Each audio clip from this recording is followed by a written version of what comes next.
വർഷത്തെ വായനാചരണത്തിന്റെ ഭാഗമായി വേറിട്ട ആശയം ഉൾക്കൊണ്ട് മാരായമുട്ടം സ്കൂളിലെ വിദ്യാർത്ഥികളും അധ്യാപകരും. മാരായമുട്ടം GHSS സ്കൂളിലെ സ്റ്റുഡൻസ് പോലീസ് കേഡറ്റുകൾ സ്കൂൾ ലൈബ്രറിക്ക് വേണ്ടി 2000 പുസ്തകങ്ങളാണ് നാട്ടുകാരിൽ നിന്ന് ശേഖരിച്ചത്. കൂടാതെ ഈ ഡിജിറ്റൽ യുഗത്തിൽ ഒരു ഡിജിറ്റൽ ലൈബ്രറി എന്ന ആശയവും കുട്ടികൾ മുന്നോട്ട് വയ്ക്കുന്നു.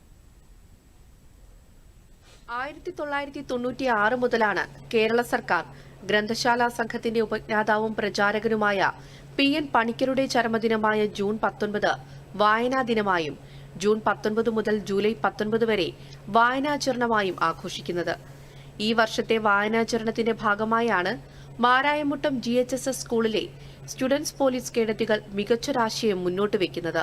SPC അധ്യാപകരുടെ പിന്തുണയോടെ നാട്ടിലേക്കിറങ്ങിയ വിദ്യാർത്ഥികൾ പ്രദേശത്തെ വീടുകളിലെ ഷെൽഫിൽ പൊടി പിടിച്ചിരുന്നതും ഉപേക്ഷിച്ചതുമായ 2000 പുസ്തകങ്ങളാണ് സ്കൂൾ ലൈബ്രറിക്ക് വേണ്ടി ശേഖരിച്ചത്. കൂടാതെ പുസ്തകങ്ങളെക്കുറിച്ചും വായനയുടെ പ്രാധാന്യത്തെക്കുറിച്ചും നാട്ടുകാർക്ക് ബോധവൽക്കരണം നടത്താനും കുട്ടി പോലീസ് മറന്നില്ല. നമ്മളെല്ലാവരും കൂടിയാണ് ഈ 2000 പുസ്തകങ്ങൾ ഓരോ വീടുകളിൽ നിന്നും കളക്ട് ചെയ്തത്. നമ്മൾ ഓരോരോ ഗ്രൂപ്പായിട്ടാണ് പോയി ബുക്കുകൾ കളക്ട് ചെയ്തത്. ഞങ്ങളെ മറ്റ് ലഹരിയിൽ നിന്നും അടിമപ്പെടാതെ ഞങ്ങൾക്ക് വായനയിലേക്ക് ഒരു പുതിയ ലോകം കാണിച്ചു തന്നത് സൗദി സാറാണ്. വായനയാണ് നമ്മുടെ ലഹരി.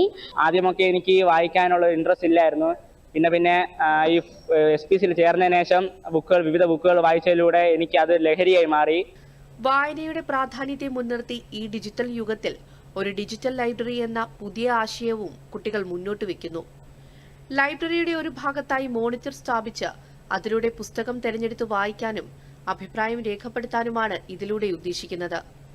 കുട്ടികളിലെ വായനാശീലം വളർത്തി നല്ലൊരു തലമുറയെ വാർത്തെടുക്കാൻ ഒപ്പം നിൽക്കുന്ന അധ്യാപകരും ഒരു മുതൽക്കൂട്ടാണ്. എല്ലാ വിദ്യാലയങ്ങളിലും ഇതുപോലെയുള്ള നല്ല ആശയങ്ങൾ നടപ്പിലാക്കണമെന്നാണ് മാരായമുട്ടത്തെ അധ്യാപകർ പറയുന്നത്. ഞാൻ ബിന്ദു റാണി, ഈ മാരായമുട്ടം ഗവൺമെന്റ് ഹയർ സെക്കൻഡറി സ്കൂളിന്റെ പ്രിൻസിപ്പലാണ്. ഇന്ന് വർദ്ധിച്ചു വരുന്ന ലഹരിയുടെ നീരാളിപ്പിടുത്തത്തിൽ നിന്ന് കുട്ടികളെ രക്ഷിക്കാൻ വേണ്ടിയിട്ട് വായനയാണ് ലഹരി, പുസ്തകമാണ് ലഹരി എന്ന് കുട്ടികളെ ബോധവൽക്കരിക്കാനായിട്ട് സ്കൂളിലെ SPCയുടെ നേതൃത്വത്തിൽ, SPCയിൽ നേതൃത്വം കൊടുക്കുന്ന സൗബീൻ സാറിന്റെയും സുമിത ടീച്ചറിന്റെയും നേതൃത്വത്തിൽ, HMന്റെ നേതൃത്വത്തിൽ, എല്ലാ സ്റ്റാഫിന്റെയും നേതൃത്വത്തിൽ വിപുലമായ പരിപാടികളാണ് ഈ വർഷം ഒരു മാസക്കാലമായി നമ്മൾ നടത്തിക്കൊണ്ട് വന്നത്.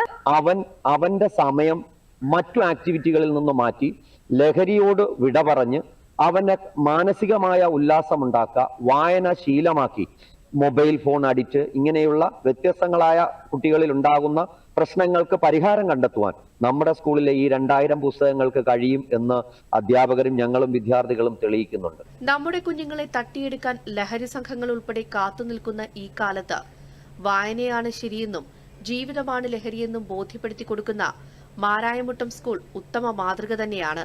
News desk, Doordarshan news.